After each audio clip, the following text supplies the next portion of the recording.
राजस्थान में उपचुनाव का समय नजदीक आते ही राजनीति हलचल तेज हो गई है। इस बीच डूंगरपुर बांसवाड़ा से सांसद राजकुमार रोत ने एक बड़ा बयान दिया है। भारत आदिवासी पार्टी के नेता ने कांग्रेस और भाजपा दोनों पर आदिवासी समाज को गुमराह करने का आरोप लगाया। राजकुमार रोत ने कहा कि दोनों प्रमुख दल आदिवासी समुदाय की समस्याओं को नजरअंदाज कर रहे हैं और असली मुद्दों से ध्यान भटका रहे हैं। उन्होंने घोषणा की कि भारत आदिवासी पार्टी आगामी उपचुनाव में अकेले ही चुनाव मैदान में उतरेगी। आप संसद तक भी पहुंच गए हैं और विकास की बात कर रहे हैं, तो इस लड़ाई को किस प्रकार से देखते हैं? देखो, विकास की बात को लेके कांग्रेस बीजेपी लंबे समय से लड़ती आ रही है। विकास सबने कराया होगा, लेकिन जिस स्तर पे और अस्थायी समाधान जो करना था वो आज नहीं हो पाया। आदिवासी इलाके के अंदर आज बदतर स्थिति होती जा रही है। उसके पीछे मूल कारण यहाँ पर पहले जो 70-75 सालों से कांग्रेस बीजेपी ने जो राज किया है उसका रीजन रहा है। तो हमारी भारत आदिवासी पार्टी एक विजन लेके आई है, ये है कि यहाँ पर बेरोजगारी बढ़ रही है, यहाँ पर हमारा गुजरात पलायन हो रहा है, अस्थायी कोई समाधान नहीं है। रिजर्वेशन पॉलिसी को लेकर लंबे समय से आंदोलन करते आ रहे हैं। हर आंदोलन में केस होते हैं, फंसाया जाता है, लेकिन उसका परिणाम तक नहीं पहुंचा। हमारी यही है कि संविधान में जो प्रावधान है उसको धरातल पे लागू किया जाए।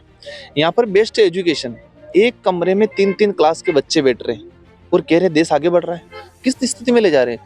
जिस कॉलेज में मैं 2013 में प्रेसिडेंट था, जिला मुख्यालय वाली, उसमें 2013 में 35 व्याख्याता थे, आज 12 व्याख्याता है उसमें।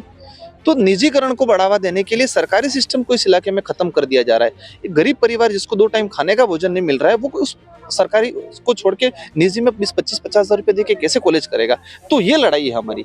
हेल्थ की बात करते हैं, सरकारी सिस्टम यहाँ खत्म है। आज जिला हॉस्पिटल में एक्सरे की मशीन खराब पड़ी हुई है, जिला एक्सरे में सीटी स्कैन नहीं हो रहा है, पीएससी की जो स्तर की सुविधा वो जिला अस्पताल में नहीं हो रही है। तो ये लड़ाई लेके भारत आदिवासी पार्टी मैदान में है। तो यहाँ मूलभूत सुविधा की बात करें, यहाँ पर हम एजुकेशन की बात करें, रिजर्वेशन की बात करें, यहाँ पर आदिवासी समुदाय जिस जमीन पे आज से 3 पीढ़ियां रह रही है उसको आज तक पट्टा नहीं मिला है। सरकार उसको जब जरूरत पड़े तब अतिक्रमण के नाम से, डेवलप के नाम से इसको हटाने का काम करती है। इन सारी जरूरतमंद चीजों को लेकर भारत आदिवासी पार्टी आई है। बीजेपी कांग्रेस सिर्फ एक पैतरा फेंकती है, झूठ परोसने का काम करती है, गुमराह करने का काम करती है, सिर्फ धर्म के नाम से राजनीतिक समुदाय को आपस में लड़ाने की राजनीति कर रहे हैं।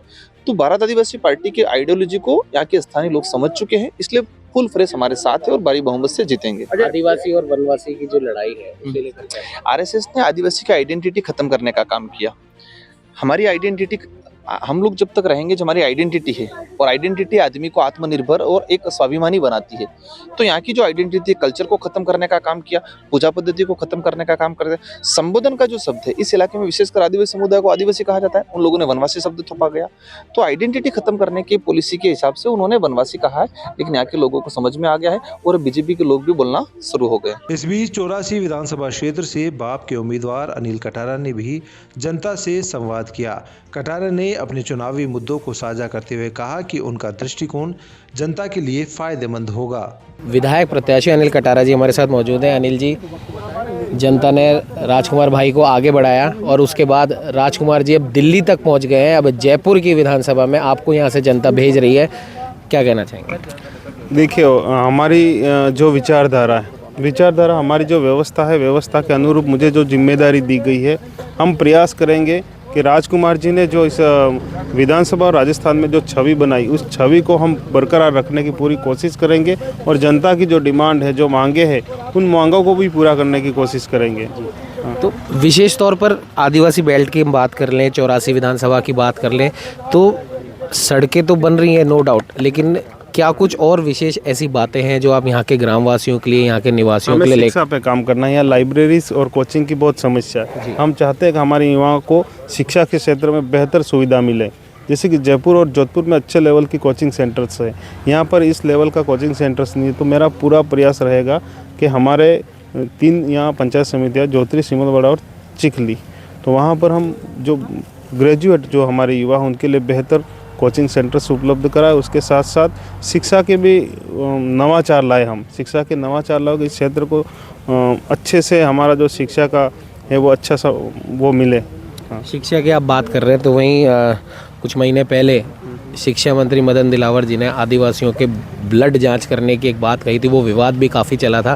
तो ऐसे में इस लड़ाई को किस प्रकार देखते हैं? देखो, शिक्षा मंत्री को पता ही नहीं ब्लड के बारे में उन्होंने बात की थी, तो सुप्रीम कोर्ट भी कह चुका है कि देश का मालिक आदिवासी है। तो उनको इस सुप्रीम कोर्ट की जो जजमेंट है वो पढ़ लेनी चाहिए। इस तरीके से बेतुका बयान नहीं देना चाहिए। और हमारे समाज को उस टाइम पे बहुत गहरी चोट लगी थी कि इस राज्य का शिक्षा मंत्री इस तरीके की बात कर रहा है, तो उनको ऐसी बातें नहीं करनी चाहिए थी। तो उस टाइम पे भी हमने गौर विरोध किया था और आइंदा आगे आने वाले समय भी इस तरीके की अगर बयानबाजी होगी तो हमारी तरफ से पूरा विरोध रहेगा। और इसी के साथ राजस्थान उपचुनाव की राजनीति में आदिवासी समाज के मुद्दे की अहमियत अब और भी बढ़ गई है।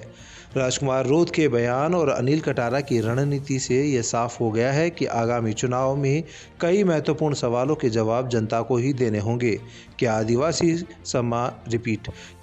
समाज अपनी आवाज़ उठाएगा? क्या नए समीकरण बनेंगे? यहाँ से विधानसभा उपचुनाव के रण में खड़े हुए हैं, विधानसभा पहुंचेंगे और राजकुमार रोत क्योंकि संसद पहुंच चुके हैं, तो ऐसे में अनिल कटारा का कहना है कि राजकुमार जी संसद से और मैं विधानसभा से 84 की जनता की भलाई के लिए जो भी कार्य हो चुके हैं या जो बाकी हैं उन्हें पूरा करवाएंगे और यहाँ की जनता का, यहाँ के क्षेत्र का संपूर्ण विकास ज़रूर सुनिश्चित करवाएंगे। रही बात भाजपा के एजेंडे की या फिर शिक्षा मंत्री मदन दिलावर के उस बयान की कि आदिवासी हिंदू नहीं होते, ब्लड टेस्ट कराने की भी बात कही थी, उस पर न सिर्फ राजकुमार रोत बल्कि अनिल कटारा भी मजबूती और बेबाकी के साथ बयान दे रहे हैं कि इससे समाज आहत है, समाज रुष्ट है और उसका जवाब इस उपचुनाव में दिया जाएगा। सहयोगी कैमरामैन अजय के साथ उमंग माथुर, जनता दरबार।